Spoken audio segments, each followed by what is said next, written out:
Howdy folks and welcome back to the channel, welcome back to another tutorial episode of War in the East 2. We are really getting close to the end of this basic tutorial series and I wanted to, let's say, kind of conclude this by talking about kind of briefly and giving a few examples on how to use the Commander's Report.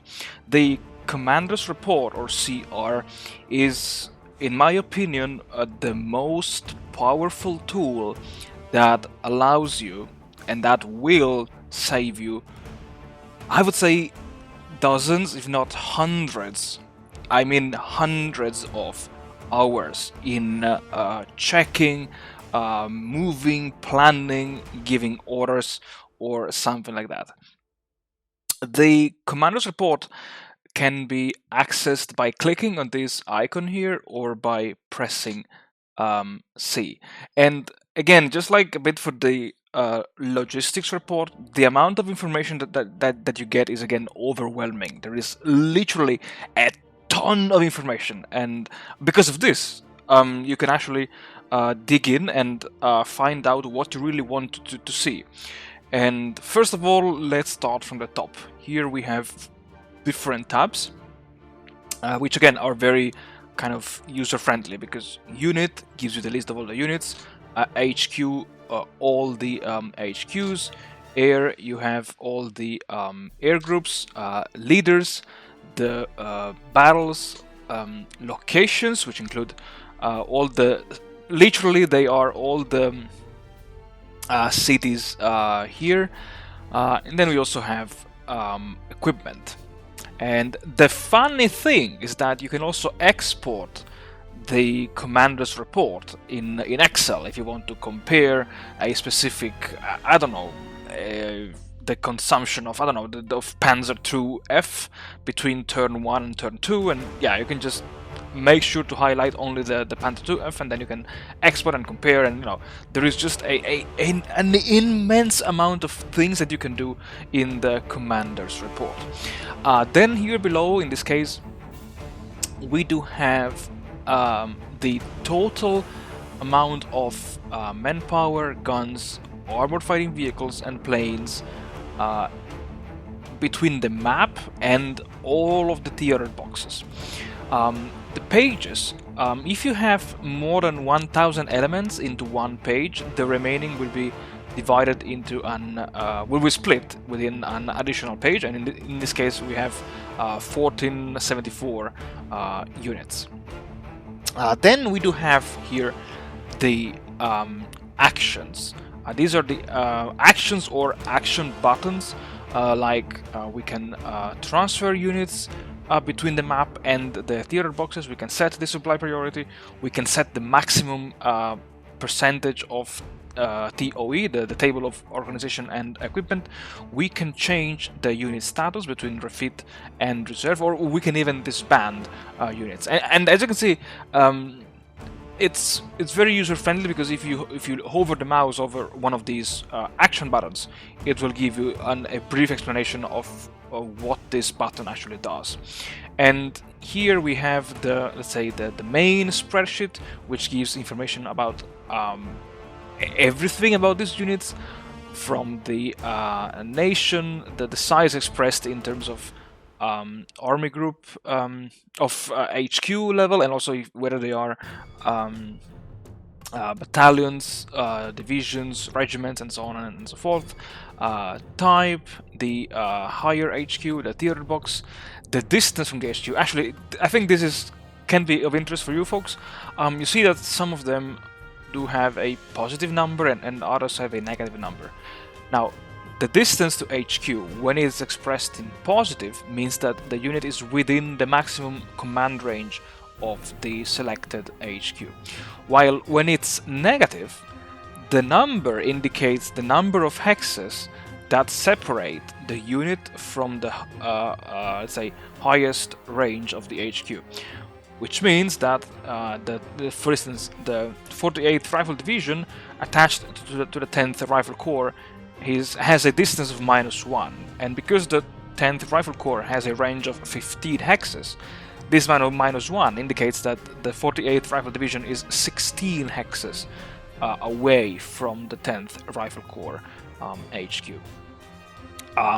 Manpower, guns, armored fighting vehicles, aircraft, morale, experience, fatigue, the combat value at the combat operation points, the percentage of TOE that the unit has, the maximum TOE, the status, the supply priority, the withdrawal turn, the withdrawal destination, the turns to OB change in case the unit is changing its OB, I don't know, from a rifle division to a rifle brigade or from a tank division to a tank brigade.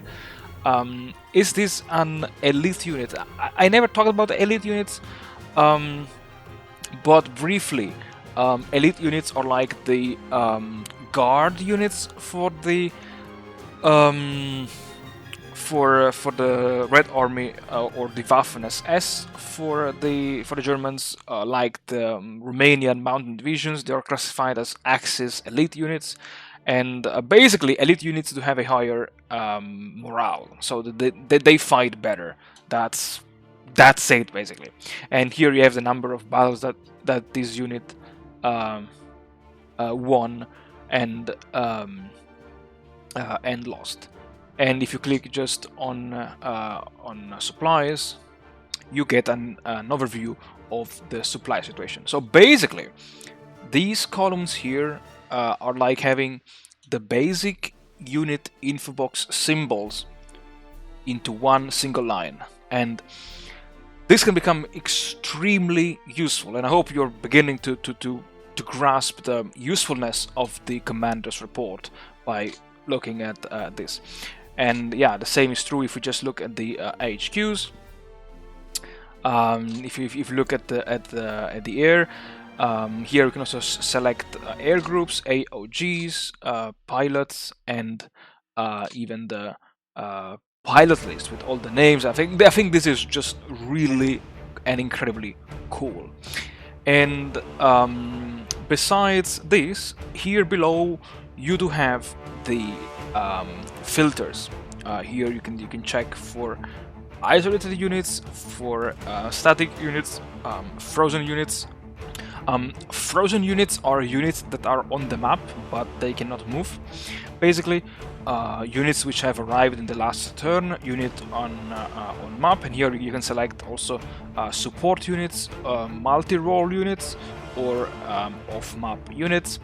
Units which are eligible for transfer or not, like units that, as we've seen, units which are locked in theater boxes.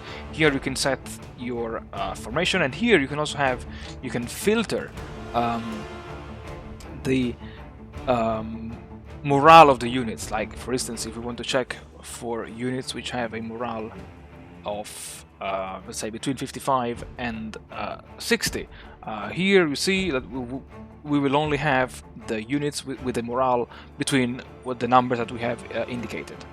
And yeah, let's okay, so 25 let's put back to oh god. Okay, so here I am, and the same is true for fatigue and experience. So which kind of advices I can give you in regard to the commander's report? Well, you can, if you're really curious, you can analyze every single tab, but the two, I mean, at least the two options that saved me a lot of time when I did learn to use them are, first of all, in the HQ tab, because in regard to support units, I've mentioned in one of the earlier tutorials that you can, if you set the priority to the HQ to 0, it means that no support units will be attached to that HQ in the next logistics phase. And you know, I would go crazy if I had to do for every single HQ to manually change the priority to 0. So if you want, I mean, of course, this is up to you. If you want to micromanage the, let's say, assignment of your support units, according to your own will, there is a very elegant way to do it with the commander's report, and which is, namely, you go to the HQ tab, you deselect the high command, and you go here to support level, and oh sorry, no, this one here, and you set this to 0, right? Then you reselect the high command, actually yeah, you reselect the high command and you set this to 9. So now what you have is that only the high command has the support unit level to 9, and all of the others to have a support level of 0. So what will happen is that in the next logistics phase, all of the support units will be detached and they will be reattached to the Staff Car high command, which means that in the next turn I will be able to literally pull down from the Staff Car the support units that I need. And kind of a similar logic can be used to set the supply priority of specific armies, or for the Germans even army groups. And the second most important, let's say, tool that can be used in the commander's report is aircraft updates. Now, aircraft updates can be set to either not updates, upgrades can be set to either manual or automatic. Automatic means that as soon as the aircraft is available, at least 1 month after being produced, it will be sent to the air groups, to replace the already existing aircrafts.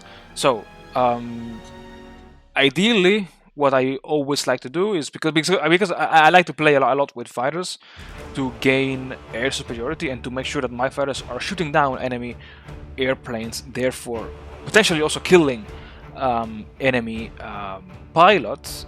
What I like to do is to first of all select only the on-map unit. I deselect everything and I just keep my fighters selected here.